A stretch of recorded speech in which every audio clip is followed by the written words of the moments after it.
السلام عليكم ورحمة الله وبركاته، حبايب قلبي الغاليين، عاملين ايه؟ يا رب تكونوا بألف خير. لو أول مرة تشوفوني، أنا مطبخ أنا حازم. يا ريت ما تنسونيش في اللايك والشير وسبسكرايب للقناة. النهاردة معايا كيكة الموسم، اللي هي كيكة البرتقان دلوقتي بقى متواجد وبوفرة كبيرة، يعني متوفر كتير. النهاردة هنعمل كيكة البرتقان بكل بساطة خالص، وفي الخلاط في 10 دقايق هتكوني مجهزاها. معايا المكونات عبارة عن معلقة كبيرة من البيكنج باودر، معايا 3 كوبايات من الدقيق على حسب الصينية الحجم اللي انت هتستخدميه. انا استخدمت اكبر صينية في الطقم المربع، او في الطقم اللي هو اللي بيبقى المدور، او في الطقم الوردة بيبقى اكبر صينية فيه. معايا 2 عدد من البرتقان، معايا كمان كوباية الا ربع من الزيت، نص كوباية من اللبن، كوباية عصير برتقان، وهنشوف هناخد العصير البرتقان ازاي دلوقتي. معايا كوباية ونص من السكر، ودي حاجة ترجعلك، عايزة تقللي عايزة تزودي السكر.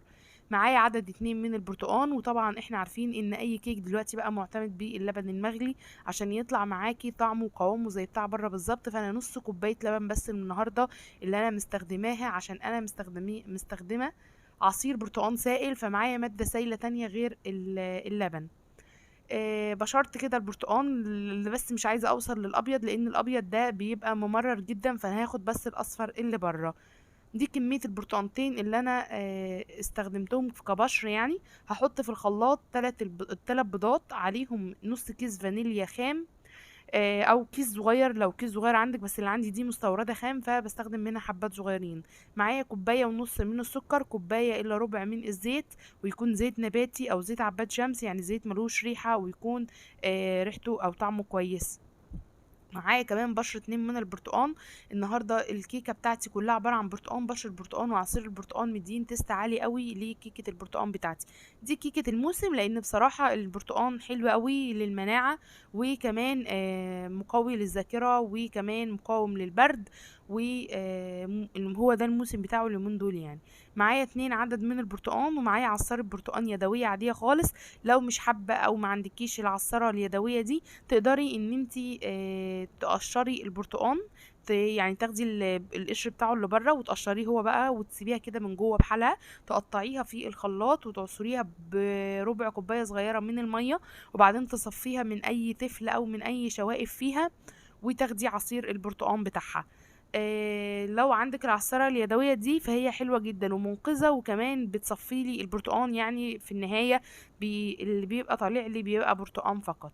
هعصر كمان البرتقانة التانية، وهم عدد 2 من البرتقان جاب لي كوباية الا ربع من عصير البرتقان، وهو ده المطلوب. انا برضو معايا سوائل، اللي هو نص كوباية من اللبن، هغليها بس مش دلوقتي، لما اجي اضرب بقية المكونات في الخلاط. الريحة بتاعت الكيكة تحفة قوي، لان فيها بشر برتقان بسم الله ما شاء الله كتير، وكمان عصير البرتقان كوباية او كوباية الا ربع، فكمية البرتقان فيها قوي وطعمه مميز جدا. احلى كيكة برتقان واسرع كيكة برتقان ممكن تستخدميها على طول.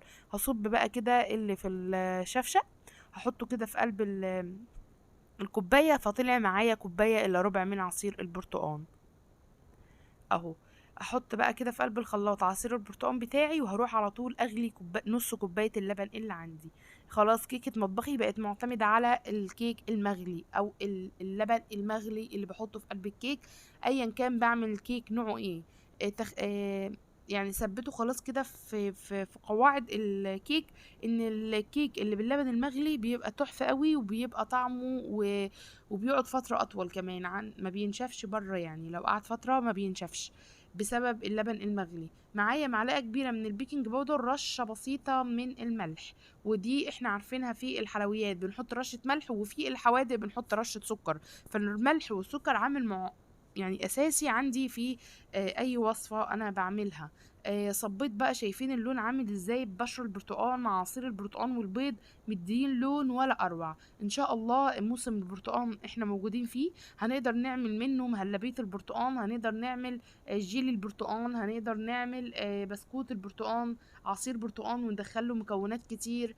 ان شاء الله مش عايزه احرق الفيديوهات اللي جايه، بس طول ما احنا في موسم البرتقال هحاول بقدر الامكان اجيب لكم وصفات بسيطه وعلى قد الايد، وكمان مدخلين فيها البرتقال علشان نقوي ذاكره اولادنا ونحسن مناعتهم، ونقوي جهاز المناعه عندهم يعني بالبرتقال. وكمان هنعمل كيكة اليوسفي، هي شكلها بالظبط، بس الفرق بين عصير البرتقال بيبقى عصير اليوسفي. اللي هو السفندي يعني. عصير اليوسفي بكيكة اليوسفي خطير جدا، ان شاء الله هعملها معاكم لان ريحتها بتبقى اقوى، نفاذة قوي عن كيكة البرتقال. شايفين اللون عامل ازاي؟ اللون خطير، القوام تحفة، انا مش عايزاها خفيفة قوي يا جماعة. كيكة البرتقال بتبقى ماسكة نفسها شوية. زي ما انتم شايفين كده القوام ناعم جدا وتحفة جدا. هنجيب بقى الصينية مسحناها مسحة من الزيت وبدرناها بالتبديرة كده من الدقيق، بحيث ان الكيك بتاعي ما يلزقش في قلب الصواني. عندي صواني تيفال وعندي الصواني اللي هي بتاعت التشيز كيك، بس انجح صواني ممكن تعملي فيها هي الصواني الألمونيا. من الحاجات اللي بحب اعمل فيها الكيك، سواء كيك سبونج او اي نوع كيك انا بعمله او كيك شوكليت، انا بحب جدا صواني الألمونيا، بتوزع الحرارة وكمان بتحافظ لي. بيبقى كده بتبقى متينة كده من تحت او سميكة، يعني ما بتخليش الكيك ينحرق معايا. طبعا في المرحله دي الفرن ورايا بيسخن، لان ما ينفعش ادخل الكيكه على فرن بارد، لازم ادخله على فرن مسخن مسبقا على درجه حراره 180. عايزه تشغلي من فوق وطي حاجه بسيطه خالص، انا بشغل عندي تحت وفوق، بحط الشبكه على تاني رف من تحت مش منه للصاج، لا، برفعها فوق الصاج بشويه كده، واقوم مشغله من فوق موطيه خالص من فوق، ومشغله من تحت على وسط. لو عايزة تقفلي فوق اقفلي فوق خالص، وبعد 20 دقيقة من دخول الكيكة هنختبرها ونشغل من فوق. تقدري تفتحي عليها بعد 20 دقيقة أو بعد 25 دقيقة من دخولها، علشان ما تهبطش معاكي. الفرن بيبقى سخن، فناس كتير مننا بيفتحوا الباب بتاع الفرن، فبيبقى الباب سخن او الفرن من جوه سخن، فبدخله حرارة باردة من بره او بدخله حاجة باردة من بره، فبيهبط معايا الكيكة. فعشان تختبري الكيكة واربي الباب حاجة بسيطة، وبعد 25 دقيقة وبعد 20 دقيقة نقدر نفتح عليها. ريحتها كانت مالية المكان وكانت طعمها تحفة قوي، وشايفين لونها عامل ازاي؟ خطيرة بصراحة. ولونها كمان من جوه وقوامها وعالية جدا لعشاق الكيكة العالية، هشة وقد ايه جميلة. هنفتحها بقى مع بعض كده من جوه وهوريكم شكلها عامل ازاي. كانت سخنة قوي على فكرة، انا ما صبرتش عليها ويعني كنا عايزين نتعشى بقى، فقمت عملتها وعملنا كوبايتين شاي بلبن وتعشينا انا والاولاد. خطيرة قوي وسريعة وما بتاخدش وقت وطعمها تحفة وحلوة بقى فطار في عشاء في الشتاء. الواحد بيبقى عايز كده اي حاجة بالليل مسكرة ياكلها، فهي بصراحة حلوة وجميلة قوي بالنسبة للأطفال اللي بيحبوا البرتقال أو بيحبوا الكيك اللي مميز بطعم حلو. ان شاء الله الفيديو لو عجبكم ما تنسونيش في اللايك والشير وسبسكرايب للقناه وتفعيل زر الجرس عشان يوصلكم كل الفيديوهات اللي انا بنزلها. دمتم بألف خير وربنا يديمكم نعمة في حياتي، ومع السلامه.